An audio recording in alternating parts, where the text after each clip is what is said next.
Saya tidak mengerti mengapa Dimas Sunan Kalijogo menggunakan ini. Apa ini ajaran Islam? Saya pun tidak mengerti mengapa Kanjeng Sunan Giri baru mempersoalkannya sekarang. Justru pada saat memperingati 100 hari wafatnya Kanjeng Sunan Ampel. Kenapa tidak dulu-dulu? Ya, karena baru sekarang ini kita berkumpul tanpa ada orang lain di antara kita.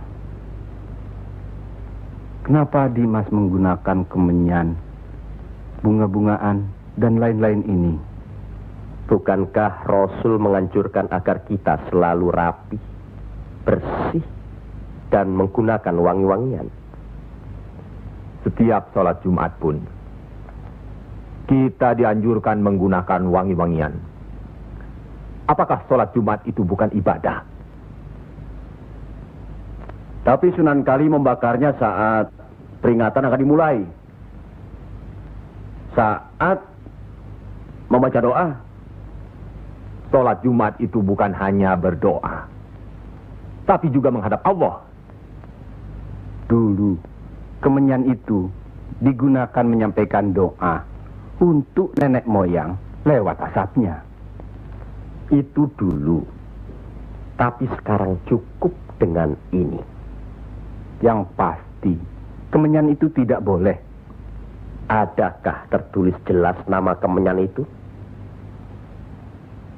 Adakah penjelasan atau kejelasan mengenai jenis, bentuk, atau nama dari wangi-wangian itu?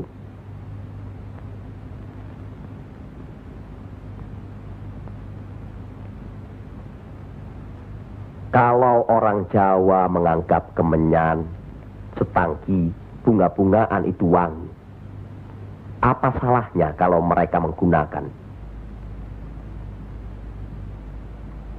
Tapi Sunan Kali kan bisa melarangnya. Untuk apa melarangnya? Untuk apa kalau cuma membuat mereka tersinggung dan kemudian kita tidak berhasil mengislamkan mereka? Memang Sunan Kali lah yang selalu lain cara pendekatannya kepada rakyat. Tidak ada cara lain Kanjeng Sunan Giri selain mendekatkan hatinya, sentuh perasaannya, sesuaikan dengan kebiasaannya, yang kemudian setelah mereka merasa cocok, sesuai, lalu kita rubah sedikit demi sedikit. Bukankah kesemuanya itu telah kita musyawarahkan terlebih dulu? Tapi ingat, janganlah merendahkan martabat Sunan, wali, dengan berpakaian mulung seperti itu terus-menerus. Kanjeng Sunan Kudus, kita punya budaya sendiri. Gunakanlah itu. Dengan begini saya bisa mendekatkan diri, bergaul dengan mereka. Tidak ada jarak antara kita dengan mereka. Ada sambung rasa. Lagi pula iman Islam seseorang bukan terletak di pakaian, tapi di sini. Yang penting bersih, aurat tertutup.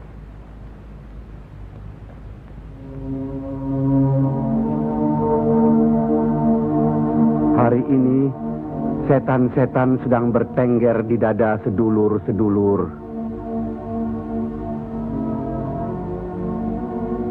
Lupa akan firman Allah. Kalau ada perselisihan di antara kita umat muslim, kembalilah pada Al-Quran. Kenapa sedulur-sedulur lupa? Kenapa?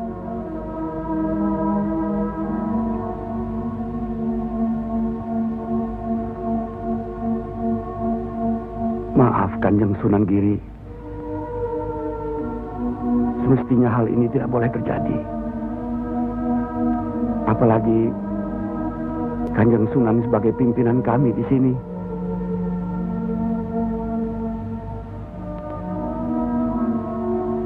Kita harus ingat akan bahaya Islam yang berpusat di Pengging, yang perkembangannya begitu cepat, penyebarannya dan cara mengajarnya yang berbeda dengan kita. Apakah kita tidak merasa curiga sama sekali terhadap Syekh Siti Jenar alias Syekh Lemah Abang itu? Maaf, Kanjeng Sunan Bonang. Tidaklah baik berprasangka buruk terhadap orang. Itu pun termasuk dihinggapi setan.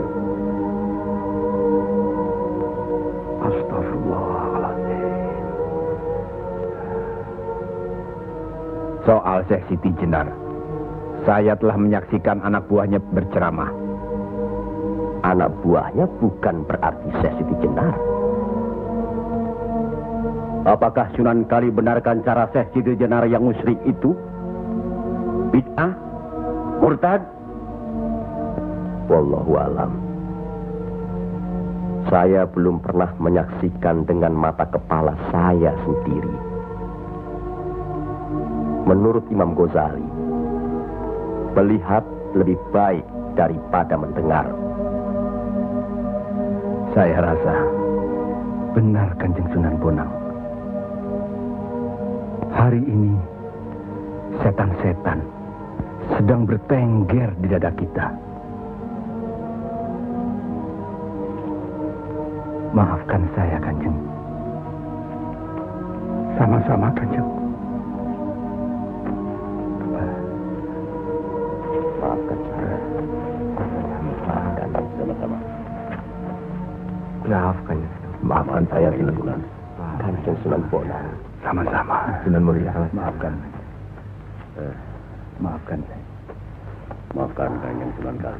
Alhamdulillah. Maafkan Kanjeng Sunan Kudus.